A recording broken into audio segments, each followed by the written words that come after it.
Artificial intelligence is remaking marketing as we speak, and if you're a marketer, you can either get up to speed or get left behind. The choice is yours, and really, it's a no-brainer. Join Jeff Livingston and Greg Verdino as they explore the latest AI news, trends, tools, and ideas that are creating the future of marketing today. This is No Brainer, an AI podcast for marketers. Oh, and just in case you're wondering, yes, I am an AI. Take it away, Jeff and Greg. Hey, this is Greg Verdino, and you are listening to No Brainer. I'm here with Jeff Livingston, who appears to be on the lam or something. A different background for those of you watching us on video. A little variety action. What's going on, Jeff? Well, I'm in Ohio for the Marketing AI conference later this week, but it's also where my better half's family resides. So I'm working from a hotel today and recording as well. So please forgive us if we have some technical insufficiencies, let's just say. Technical difficulties. So yeah, it'll be interesting to hear what you see and what you hear out at MACON this week. So maybe we'll catch up on that when you're back. In the meantime, we're going to do something that I think in some ways we thought we would never do. Although OpenAI has been a recurring character on this podcast, we haven't actually done a full show about OpenAI. But there's a lot going on right now, and it almost is causing, certainly us, but I think people in general, to question whether their swift run to the top might be coming to an end, whether they're feeling more pressure, whether they're maybe stumbling a little bit. And we're going to deep dive into that. And before I toss over to you, Jeff, to frame us and get us going, just want to remind everybody, if you are listening to us on any of your favorite podcast platforms, please be sure to like and review the program. And if you are watching this on YouTube, first of all, apologies that this is what you have to look at. But more importantly, please be sure, again, to hit the like button, to subscribe to the channel, and please comment and leave reviews if you can. With all of that stuff out of the way, Jeff, why don't you go ahead and frame us up for our little OpenAI deep dive? So those of you that listen to the podcast, you already know that we last episode talked quite a bit about use cases, the importance to remain strategic, avoid the usual shiny object syndrome conversation that marketing seems to get involved in, and we're as guilty as any parties on that. And 2 weeks later, we're just going to go talk about tech instead. We do think that the OpenAI conversation has some value from a strategic standpoint, in large part because of their leadership. I mean, Greg, you and I have gone back and forth about doing this type of an episode. When they really broke open and we were first doing the podcast, we wanted to do the OpenAI masterclass and launching a brand. And then there has been all the incredible marketing, ChatGPT, the technology itself, the Microsoft synergies and how it's being integrated. And then, whether or not they just raced so far out ahead of everybody that they would be undefeatable. I am personally very glad we did not do that, because we'd be eating a lot of crow on this particular episode. But it is time, as you had said, there's a lot of fire going on. There's a lot of developments, and there's some implications that we should discuss. So with that, my friend, what do you think about OpenAI, and why are GPT technologies important to the sector?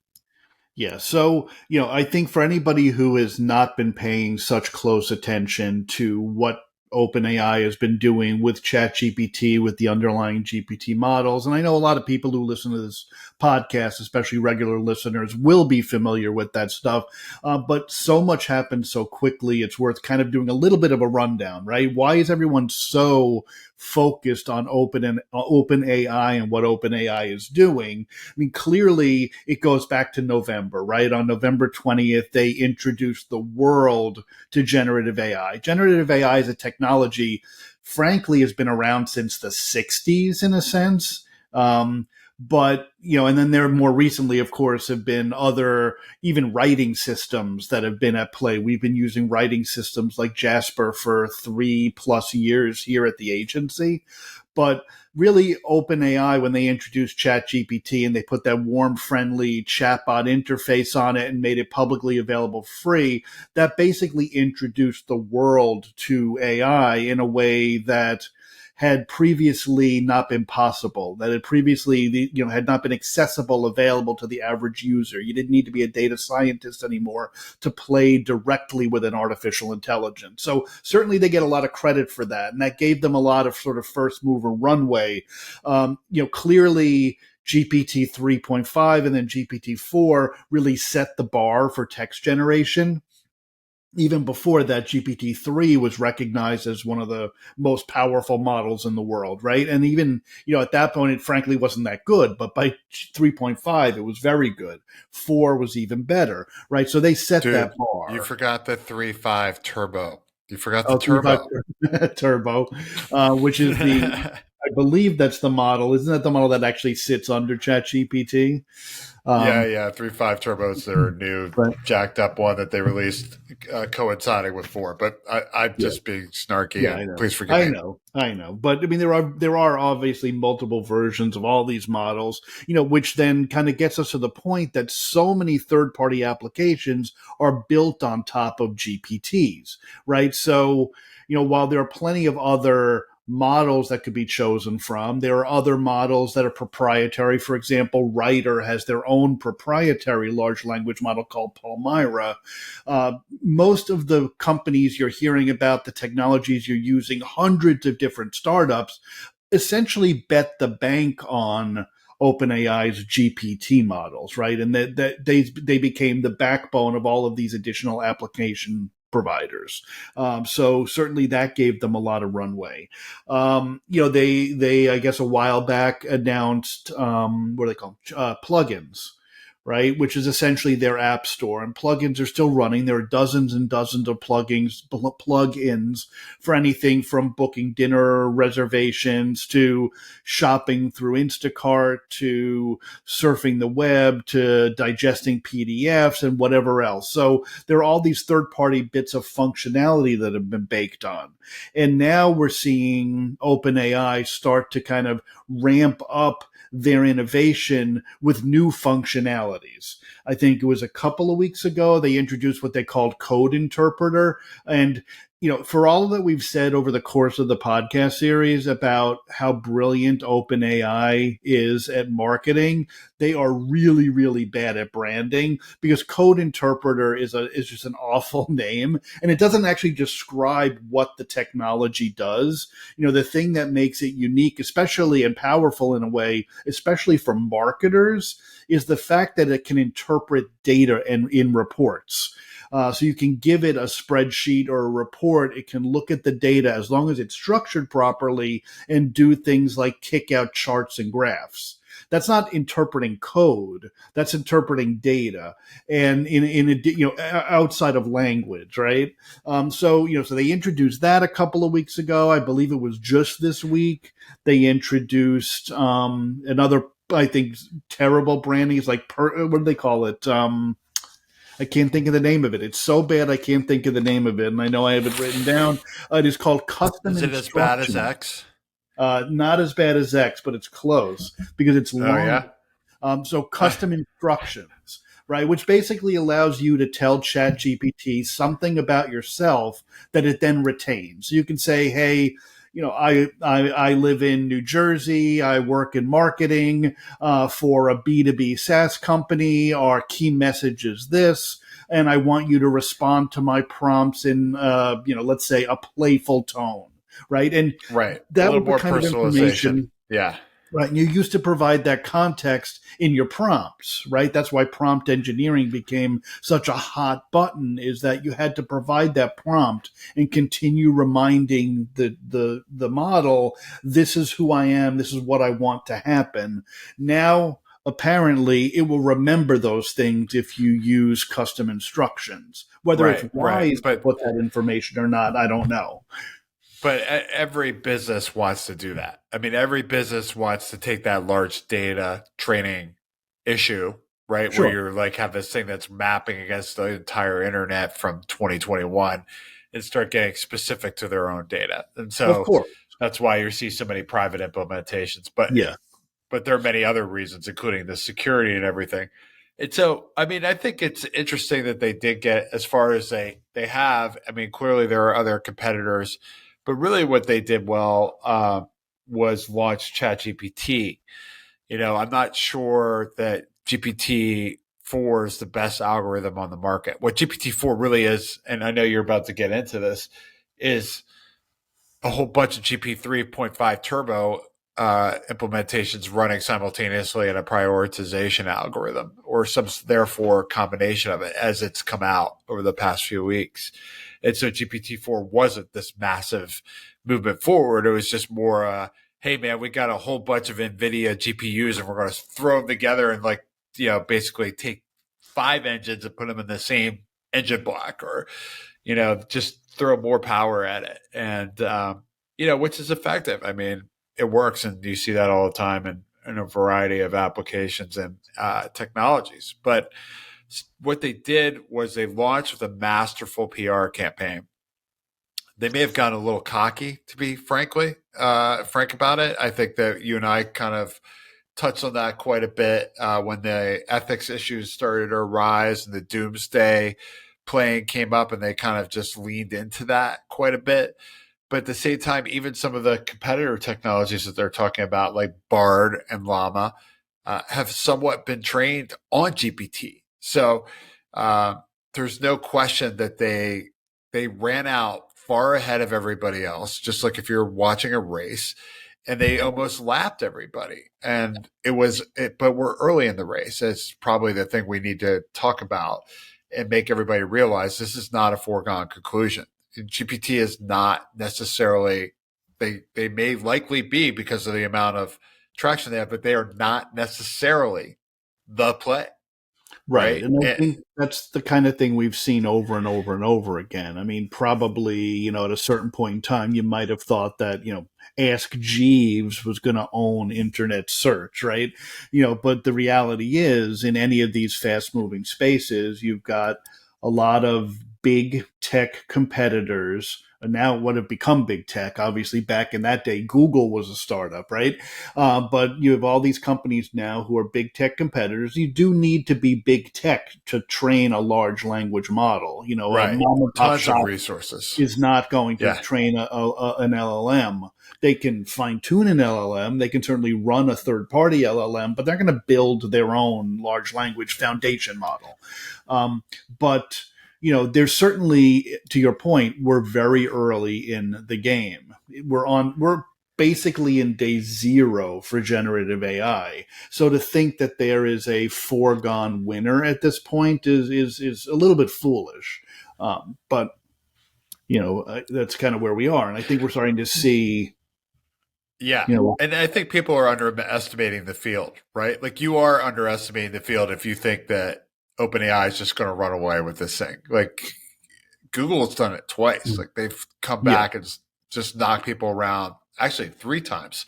They did it they beat Netscape and Microsoft Explorer, right? With Chrome. They beat everybody on search. They were 13th on search. And then if you think about the dominance of Gmail versus like Hotmail, just insane, right? I mean, so Google has a long history of doing this to other people, but they haven't done it for more than a decade, right? Right. It's been a while now, and they've had a few, at least I would say, moderately high profile, failures. But that doesn't mean that they can't come back and do it again. Right. And then also look at Apple, right? Apple constantly starts technologies after everybody else and then just wipes people off the face of the earth. And by the way, if you think that Apple's not an AI player, if you have an iPhone and you don't use Siri, I don't know what you're talking about. I mean, like, come on, that's probably the most dominant voice conversational AI player out there, and that's a large language model. So is Alexa. So, I mean, there are a lot of players out there. So let's give OpenAI credit. I'm not saying they're going to lose, but let's not say that this isn't a competitive marketplace.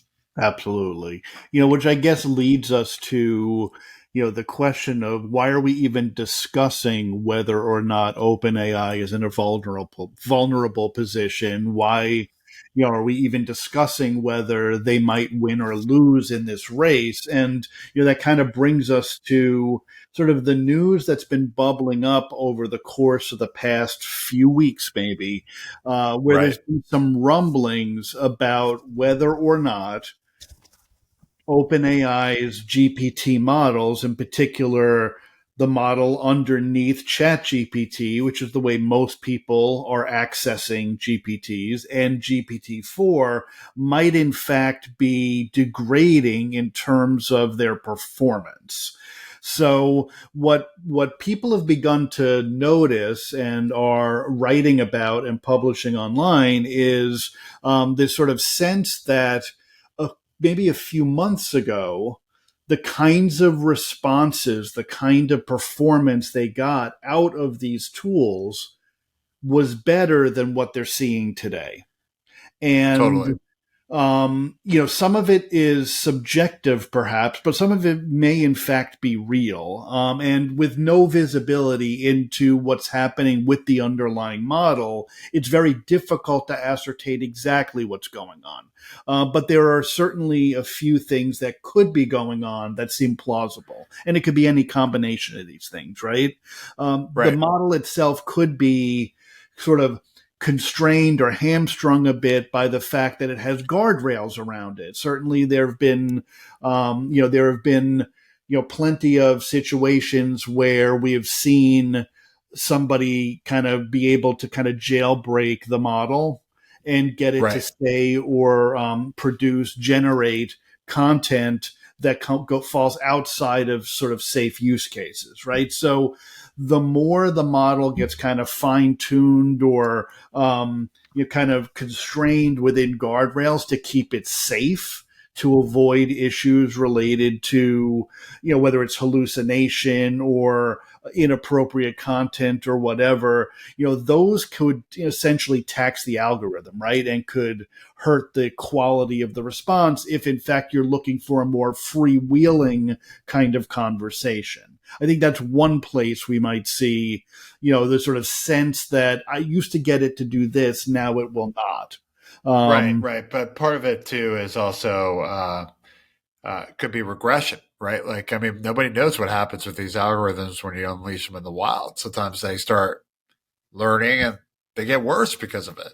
Yeah, which is, there's, I think, a few things going on, right? Because you talk about, let's say, model drift, right? And model drift happens there's a few different reasons why model drift happens, but essentially they all boil down to you create a model based on a certain sort of environment. The world is a certain way. Data means a certain, it has a certain meaning in the world that is that way. And you optimize this model to be sort of high performance at predicting, in this case, language, right? Predicting, kind of like how to put the words together into a coherent response based on the context of the world, essentially, right? And unfortunately, the world changes all the time, right? So, that models don't like that, right? So it might be so in one case, model drift, it's essentially it's the model is drifting away from the dominant reality in a way, right? So you've got the world change. Now the model is no longer performing as well because it's not predicting it's not able to accurately kind of respond to the way the world is. It's also, of course, as it goes, learning and might be learning in a way that causes the model to become less predictive or lower performance, right? There's all these different ways the model may sort of start to kind of fall apart and become lower performance over time. And it's expensive to retrain models, and obviously you've got to stay on top of all of that. One of the issues that's going on with it, just generally, is that 4 is so much more expensive. That's what I was saying, right? 4 is so much more expensive than 3.5. So when you have that regression or that degradation of quality, and you're paying this much more for 4, you start saying to yourself as a developer, why would I not use 3.5 Turbo? And in fact, most of the people that are using GPT technologies and their various text generators are using 3.5 Turbo because it's so much more cost effective for them. The accuracy trade-off isn't worth it, especially considering many of them now are putting in hallucination checkers They're also doing some of these sourcing algorithms to show people where the URL or the document that was sourced came from. So that then there are now the competitive suite of LLMs that have been around or maybe were in development and have come out since GPT-3.5, and those have been at least significant enough that other people are checking them out, right? So Yeah. it's kind of working against OpenAI a little bit right now. Sure. Yeah. And, at the same time, though, I feel like, there's been some I'll say pundits or experts or whatever you want to call them, writers on the topic too, who have also made the suggestion that in fact the models are no less capable than they were. They're just behaving differently. Because there is a difference between the capability of the model, what it actually can do, and the behavior of the application, what it actually does do when you interact with it. And there could be any number of reasons for that, right? It could, in fact, be, maybe, some of these tests that have been done, like the Stanford test, where they looked at the models and tried to measure whether they were, in fact, degrading. It could be lazy or poorly constructed prompts. It could be asking the model to do something it was not made for. Like, I know plenty of people who use it to do math, but the hint is in the name of the technology itself. It is a large language model algorithm. It is built for language, right? So even though it can infer the way numbers relate to one another and do some simple calculations, that's not what it's made for. It's interpreting its language database to figure out how to do math. It's not a predictive model the way, traditional AI is, that it's built for that kind of data, right? So ML, right. So you ask a large language model to do sophisticated calculations, and you're going to find it just kind of inventing responses in a lot of cases. The other thing is, that I saw something where there were coders have been complaining that I used to be able to ask it to generate working code that I could just kind of pump right in and it would work for the most part. And I saw an analysis from somebody where they pointed out that the code was just as good, but what the new ChatGPT was doing was explaining how it arrived at the code in plain language and threading that into the response. So basically, where a lazy coder might have before just taken it verbatim, dumped it in and see how it works, now they're doing the very same thing, but it's got English, plain language that obviously a computer can't understand, saying, here's why I wrote the code this way. And of course the code is failing because it contains data the computer can't interpret. So there's certainly a lot of that kind of stuff. I think there's theoretically... And that's a guardrail, right? That's like, don't sue me. Don't sue me. And I think even theoretically, if we want to be kind of, pessimistic, but I think realistic, is also, to me, the reality that more people may be coming to the realization that as impressive and even as powerful as generative AI is, because it is still so early in the game, that these tools are just not as good as we've been led to believe they were. They are not as powerful as people lead us to believe. Right. Well, I think that anybody who uses the actual tools gets to that conclusion pretty quickly. Right, exactly. I mean, that's why anytime you hear somebody saying, like, I'm going to lose my job because of this, you kind of look at them like, are you serious? Like, because have you used this thing yet? Because it's just not there, man. It's just not there. Like, if people think that, let's just say on the creative side, I'm a graphic designer, boy, Adobe Firefly is going to eat my lunch. What? I mean, have you used this thing? No. Okay, let's take a break and maybe we can get into some of the more other challenges that are kind of weighing on the OpenAI brand. Yeah, absolutely. Because I think, the unfortunate thing for OpenAI is as people are moaning and groaning about this, they do have all these other challenges. And we will be back after a break to talk about lawsuits and llamas, my friends. Lawsuits and llamas. Wow. All right, we're back. OpenAI is experiencing other woes as well. And I think what we're really trying to do here, just to give people an idea before we go there, the big conclusion at the end of the podcast, if you want to fast forward, you could definitely do that. But we're just painting a picture of all the woes that OpenAI is starting to face. And they're not alone in some of these. Like we're about to go through the legal challenges. And I would say that Midjourney and Stable Diffusion and OpenAI's DALL-E have some consideration there as well, particularly when it comes to stealing people's image likeness on their training data set. Whoops. But lawsuits are appearing and they are challenging OpenAI and their training methodology, and the impacts on the company's ability to market the service may be relatively small. But I think that, if you're a corporate entity, you don't necessarily want to install a technology as your answer when anything you produce may be subject to a lawsuit or subject to having to be rewritten or recreated because, basically the provider was sloppy, right? And didn't do the work that Adobe has done in the generative side to indemnify your clientele. So first of all, Sarah Silverman is probably the most visible of the lawsuits, saying that basically OpenAI stole her intellectual property to train its algorithm. I guess you could get ChatGPT to write as Sarah Silverman or speak as Sarah Silverman. And I'll bet, though, by now there's a guardrail on that after the lawsuit.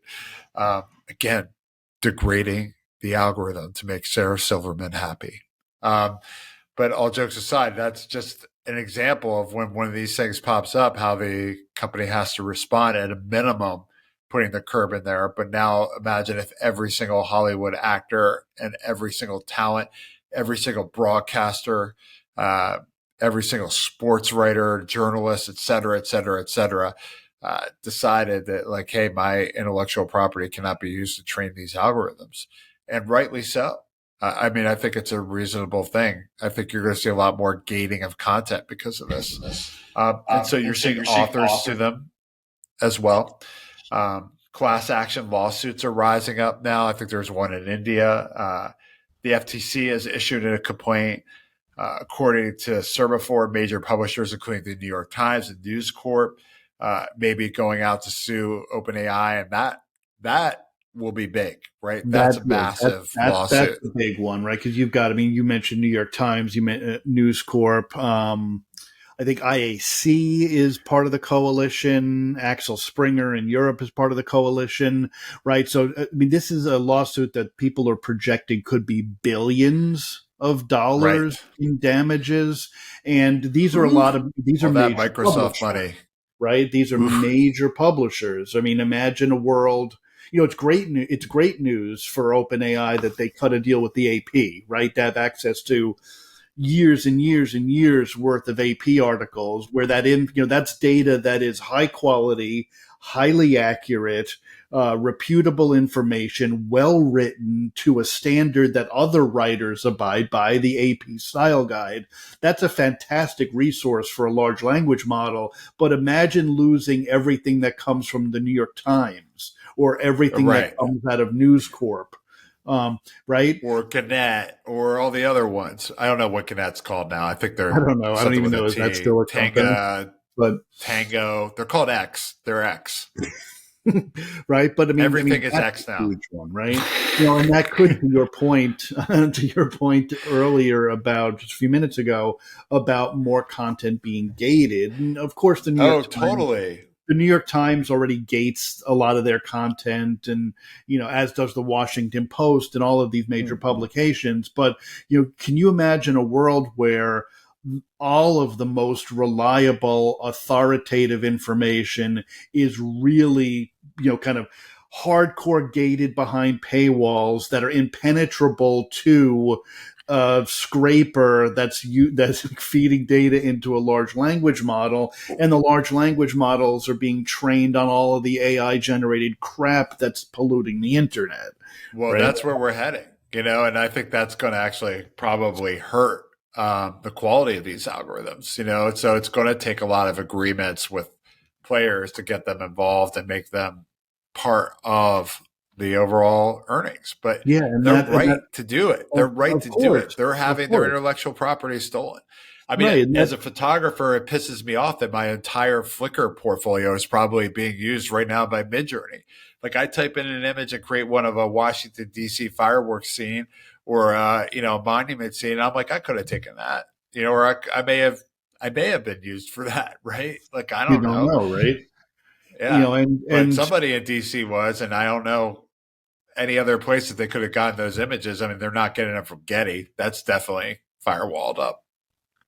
yeah, but and it's interesting because this fundamentally changes not just the quality of the training data sets. Ultimately, perhaps doesn't just change the economics around the model. It changes like the whole business model and the viability of this kind of machine learning.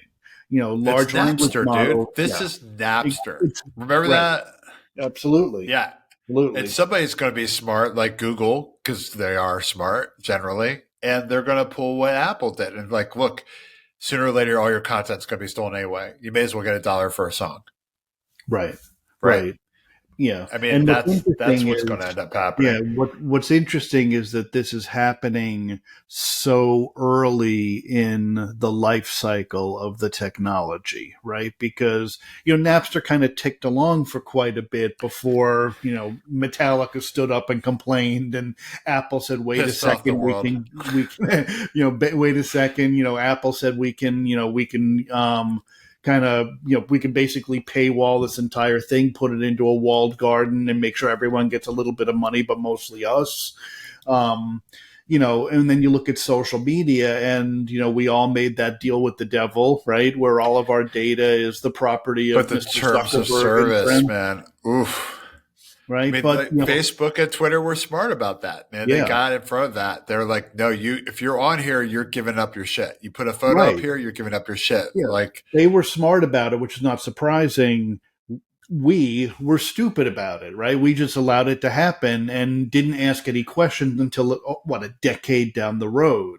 too And late. And and it's funny too, watching everybody complain about Twitter after the fact now too, with everything going down and with yeah, Elon. And it's like, come on, buds. If you don't like it, stop playing. You're volunteering. Sorry. But yeah, hey, the terms of service thing is a good segue because yeah, there was absolutely. you and I both saw that terms of service tear down. I guess it was what Legal Insider or some sort of a podcast like us, but legal experts. And basically, any content that's created on ChatGPT cannot be owned by the person that's interfacing with the AI.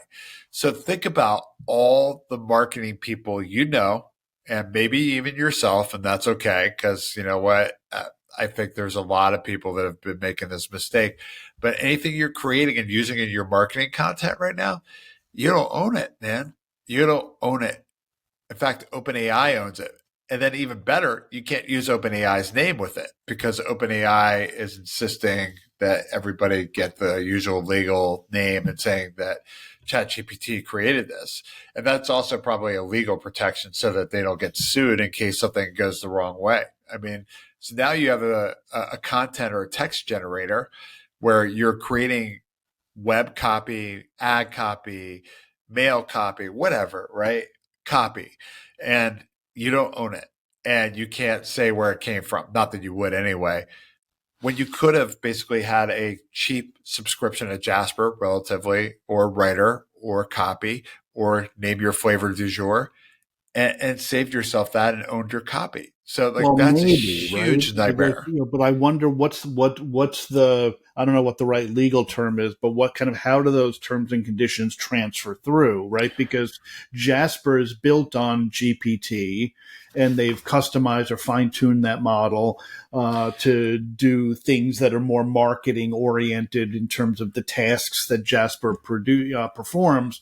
But on the underlying model is GPT Still plus GPT other 3.5 stuff. Turbo. Right. Right. So do those terms and conditions carry through? And you don't know. And that's the short answer is I don't think Right. anybody But really even if they understands. do, is it tainted now? Right? Is it tainted? Now is the brand tainted to the point where you're thinking about it? Right. Right. And that's what I'm saying is that it may not matter what, unless you're So using a if I'm tool. right, Jasper indemnifies its clients, as does Writer, right? Yeah. But, Writer is using its own, large language model, but, Jasper can say or do whatever it wants. And again, I feel like we're always talking about Jasper and it sounds like we're picking on Jasper, but we only use them because they are such a dominant platform in that writing assistant Well, space. they're the sexy writing player, right? Right. But, at the end of the day, if they're running on top of GPT 3.5 and the terms and conditions for GPT 3.5 stipulate that OpenAI owns the content generated by the model, then I don't know how that carries through. So there's a lot of my point being, I'm not trying to kind of do an in-depth legal analysis because I missed a few of these days when I was in law school. But my Right. point being, there is so much ambiguity around intellectual property, both the intellectual property going in, and that's where you're seeing a lot of these lawsuits now, whether it's Sarah Silverman or the New York Times. And then there's so much ambiguity about the intellectual property that comes out. What does a brand own? What does a brand not own? What are the obligations for disclosing it was generated with AI versus Right. what are the limitations What are over the being able to ethics, say right? it was, right? Because that's one of the weird things in the OpenAI terms and conditions is I believe in one place it says you need to disclose that AI generated the content. And that's consistent with the new sort of voluntary, they're not rules, sort of commitments Right. they've made around transparency and labeling of AI generated content. So that they're saying, hey, as a user, you really need to disclose that you used AI to create this content.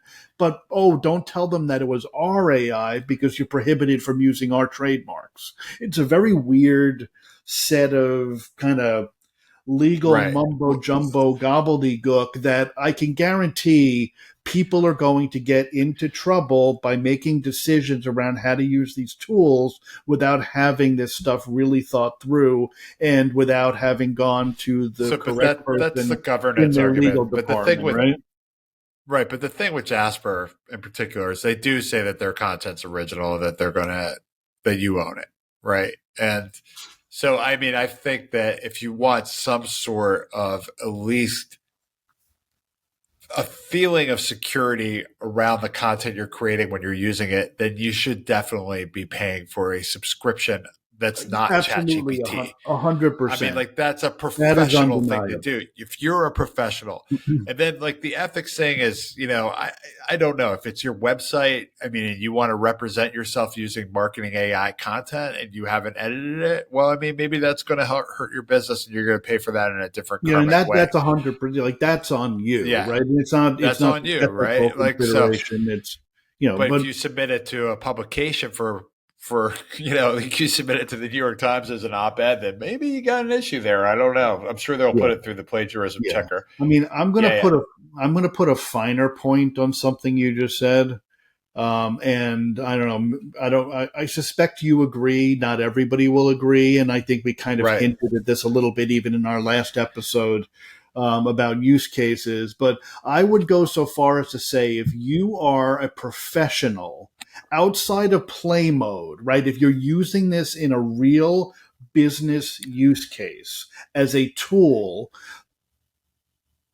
I would not be using ChatGPT, period, as my application layer to do No. business work, right? No, no, no. I would 100% right. absolutely not, right? And as a Yeah, marketer, there are you're an amateur if you're dozens, doing that. right? You're a There, joke. right. There are dozens of writing systems that are built for marketers with feature sets and functionalities that are made for marketers. They are not expensive and they are so much better for a professional use case.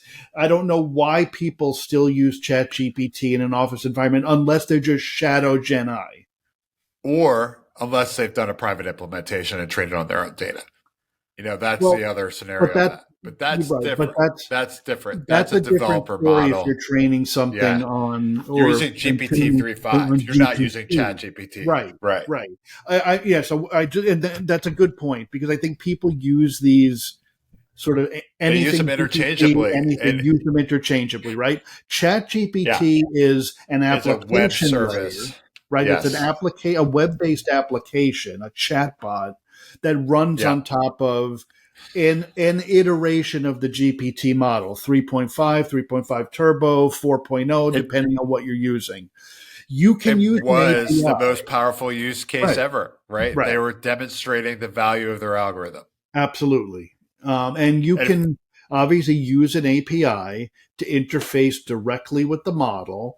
GPT-4, to my knowledge, still cannot be fine tuned, but that's why a lot of people are running on 3.5, which can be although they fine did release tuned. it, they did open it up to all developers now. They So, did, but but I it's still think it's my understanding is still at the very moment at costly. least it's still a kind of it's trained the way it's trained. You're not really They fine tuning boxed it, right? you can prompt tune it, You could but call you against can't it. really Yeah.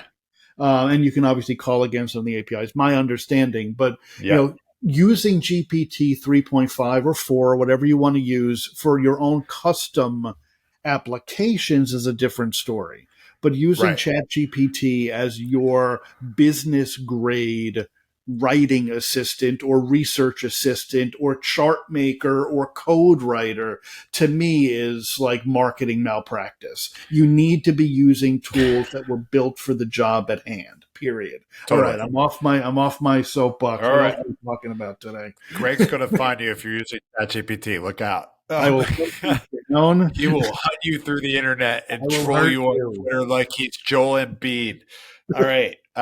All jokes aside, I'm going to skip the White House thing. I'll just briefly mention it. The White House did a deal with all the big players to agree to source AI ethically and work together to make sure that AI is safe. There's no teeth to it. There's no legal enforcement of it. It's just industry and Joe Biden having a moment together. And I'm not really sure it's going to have an impact, but still, it's a public assurance that they felt was necessary to make.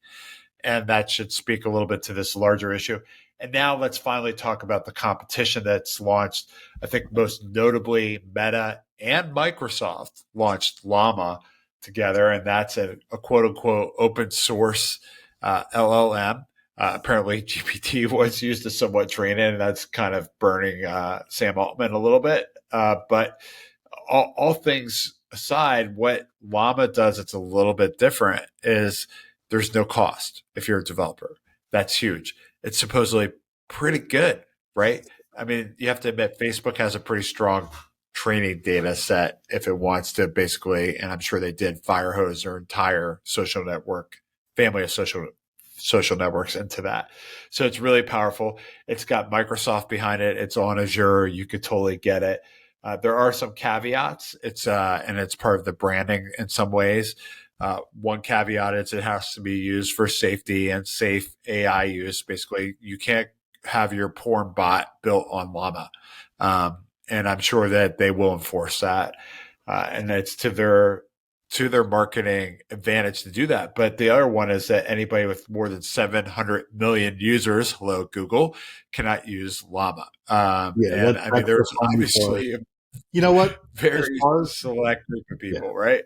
as far Yeah. as I'm concerned, saying that this is open source and freely available to every organization and individual in the world, except for the 5 or 6 largest technology companies that are not Meta, I'm okay with that. I'm totally Right. okay with that. And what's clever is that Microsoft exempted themselves from that limitation by doing the Llama deal, right? So Microsoft is getting it from all directions. That's pretty Right. savvy. Well, and that's the real story here, right? Like if you think about that, what was it? I was thinking the other day of the size of the investment, the 11 figure, 11. Like think of all those zeros, people, 11-figure investment in OpenAI from Microsoft, which I understand they've already made their money back just hosting GPT applications. And of course, they're OpenAI's hosts as well. But beyond that, I mean, I assume that they are. But I don't know for a fact. I want to state that. But all jokes aside, the thing with Llama is like now Microsoft's got two horses in the race, and they're basically saying to OpenAI, well, yeah, you're great. And we love you. We've invested all this money, but we need another horse in this race. Wow. What a statement. I mean, I think it's brilliant by Satya, but I mean, wow. I mean, that's got, if I was in the OpenAI offices and the part of that executive team, I would be shitting my pants. Pardon my French, because I think that's a huge vote of no confidence from your largest investor or low confidence. You know? That's it. It's a very interesting situation. Lots of corporate intrigue.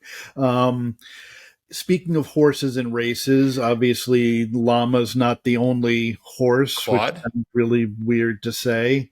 I feel like we have this weird kind of messy animal thing going on.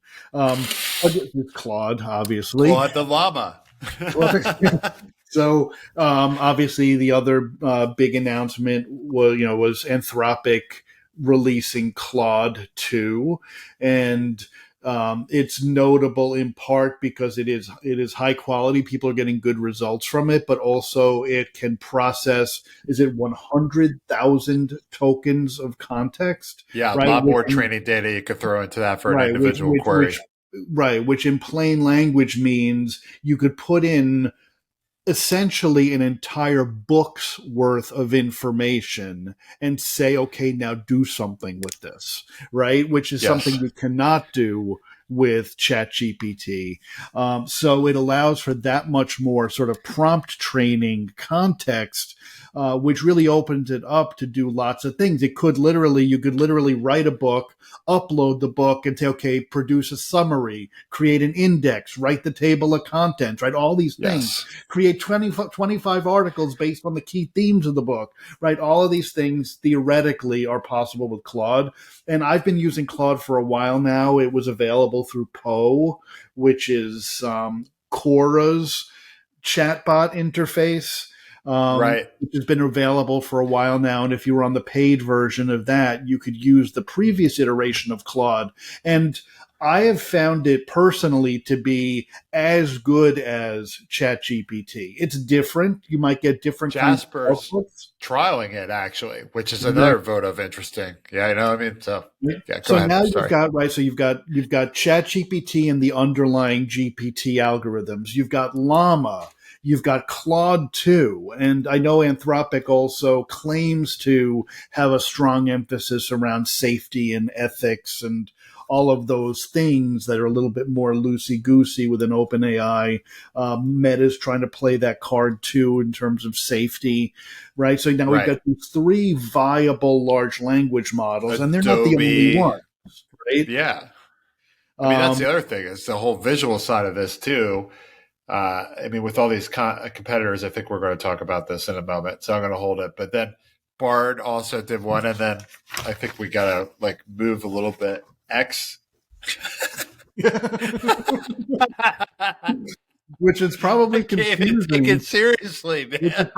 It's probably confusing because I think when we started to put these show notes together, X was Elon's AI company that was going to figure out the meaning of the universe or whatever garbage that was, and now it's Twitter, right? So and now it's for a rocket. It's a boring thing. I don't know. For anybody who over the past 24 hours or so has been kind of embroiled in this, Twitter has become X drama. Before that, X was the name of Elon's AI company, and it's also it's a symbol he uses in a million places, Tesla X, et cetera, et cetera, et cetera. But when we're talking about X, we're talking about his AI company, which sounds like, frankly, just sort of a rich guy patting himself on the back and getting into the game. Man.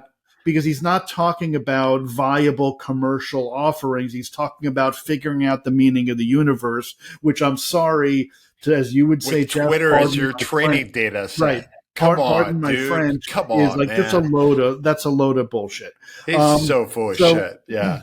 So I think we're going to, Jeff, I think as the last segment of the show, we're going to really kind of get in and talk about what we think this means, particularly what it means for marketers. This is our big takeaway. Yeah. Before we do that, though, we're going to take another quick break. We'll be back in a minute. All right, everybody, we're back. So this is the big takeaway. I think we'll put a little timestamp in our show notes for those of you that want to fast forward to this. And so if you're just getting here, welcome. But all in all, the big takeaway is that there's a lot of weight on OpenAI now. There's a lot of kind of like ankle biters, and there's a lot of competition coming at it. And so what you would normally call that as drag, right? It's dragging the brand back. It's holding it from being as fast as it could be. So will that mean that OpenAI is going away? I think the short answer is no. I don't think that ChatGPT or GPT 3.5 or 4, GPT as a technology suite is not going anywhere quickly.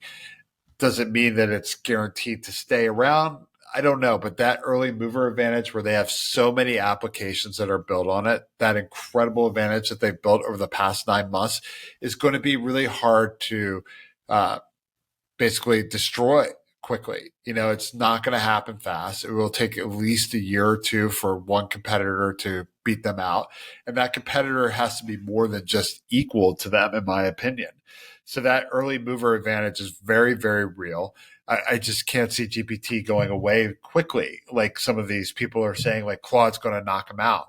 Maybe Claude will eat some market share, but Claude 3 really needs to come out and supersede GPT's technology capability in a way that's obvious and clearly better. And I think that people are going to work on that. I don't know if OpenAI is going to work on that because Sam Altman said that they're not going to do large language models anymore. Another big takeaway from this that I want to cite, though, is that, OpenAI is more than a GPT company.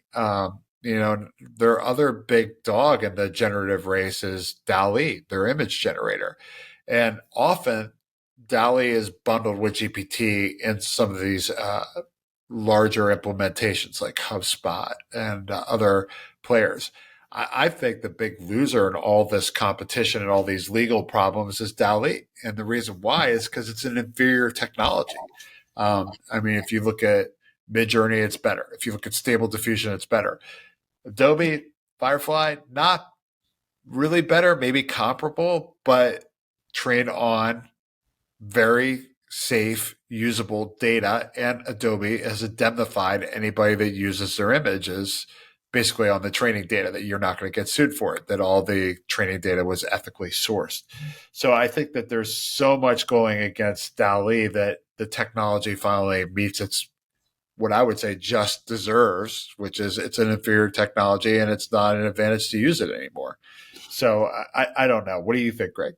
Yeah, going back to your sort of the first remarks you made on this, I also don't see OpenAI going away. I certainly agree with that, but clearly it is not a one-horse race. I don't know that it ever was a one-horse race, but the hype machine, I think, led many people to believe that it was. So that ChatGPT, not even all of OpenAI or all of the GPTs, but ChatGPT became synonymous with GenAI for so many people. And I think that we're at this moment now where everyone's eyes are opened up and they realize there's this whole other world of generative AI happening, and you can't really just back this one company and assume that they are the de facto winner. More competition is mo better, right? So, it's kind of weird to say that because already it's highly concentrated, right? If you take away all of the applications businesses that are building on top of the large language models, the foundation models, Yes. There are only a few companies in the world who control these foundation models. So it's already highly concentrated. But as far as I'm concerned, any scenario in which you have multiple choices, I can choose GPT-4, I can choose LLaMa 2, I can choose Claude 2, I can use BERT, I can use Bard, I can use, right? That is a better world, both for the application developers and ultimately for the end users. And when I'm thinking end users, I'm not thinking necessarily of, Johnny on the block, who's doing some stuff with a GPT or an image generator or whatever on, for themselves, for fun on the side. I'm thinking about the marketers.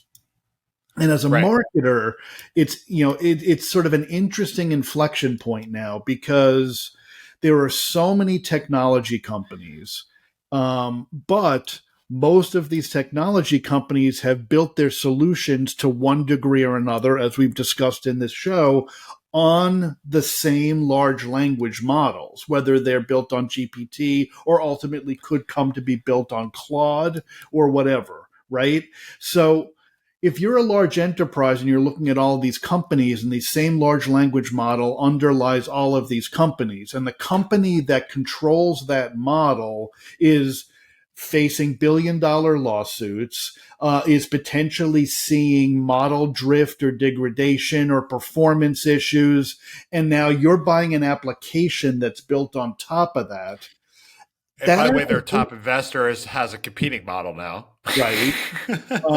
But like you've got like, you're buying applications that themselves could see performance issues, could get glitchy, could get weird, could not sort of behave the way you expect them to behave, right? So choosing the right technology partners is a strategic decision. It's not Right. just check the box. I've got my writing assistant. I don't care which one it is. You've got to ask the right questions. What models are you built on? How have you implemented those models? How are you accessing those models? How are you testing that model's performance? How have you fine tuned it to make sure it performs marketing use case tasks effectively and efficiently? There's all these things you need to look at. So it's really important because what you don't want to do, imagine a world where like you're a Salesforce shop and all of a sudden you rip that out and replace it with HubSpot. How painful that would be. Forget Right. about AI. Right But now, but imagine doing that in the but future but with but an AI system. hold on. The good news on this though is it's a lot easier to switch out the algorithms, right? It's a lot more painful to go from a CRM to a CRM. Just moving pretty quickly. I know some of these vendors can literally just switch, like toggle it, like move from ChatGPT, from GPT-3.5 to Mosaic to Claude, I mean to LLaMa. They can literally just toggle the algorithm. Now, of course, they've familiarized them within their systems, but it's easier to do that than than moving from HubSpot to Adobe Marketo, right? Like it's just, but the same thing is that makes it even more fraught with danger for OpenAI. It does, I yeah. think. But I think while yes, it's easier to switch Right. models, the application will in fact perform differently, right? And Totally when you right. look at even what Salesforce is doing, Salesforce is talking about being multi-model.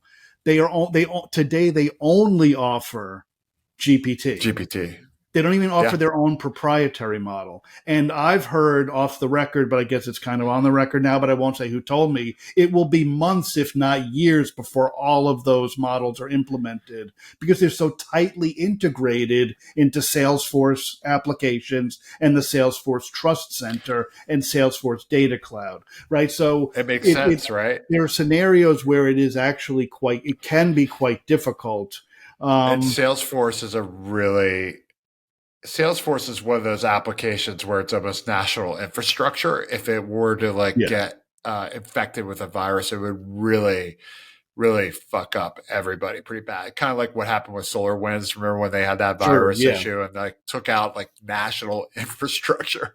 It was horrible, right? Everybody used Salesforce. The government uses Salesforce. The Fortune 500 uses Salesforce. You would see banks suddenly like have major issues because Salesforce is down. So I mean, it's a big deal. You're right. Yeah. Yeah. Yeah. Yeah. Right. But also on top of that, I mean, the other thing is that, I think OpenAI has a challenge now. The glove is down. And so they have to earn their market share now. Like I think they have, we were talking earlier about them being cocky, with like this kind of flippant approach. Like, yeah, please go ahead and regulate us. I don't know where AI is going. We don't know. We just created the model. I mean, the kind of this just super like we've created the Rubik's Cube and we're fucking greater than Swiss cheese, pardon my French. And they can't do that anymore.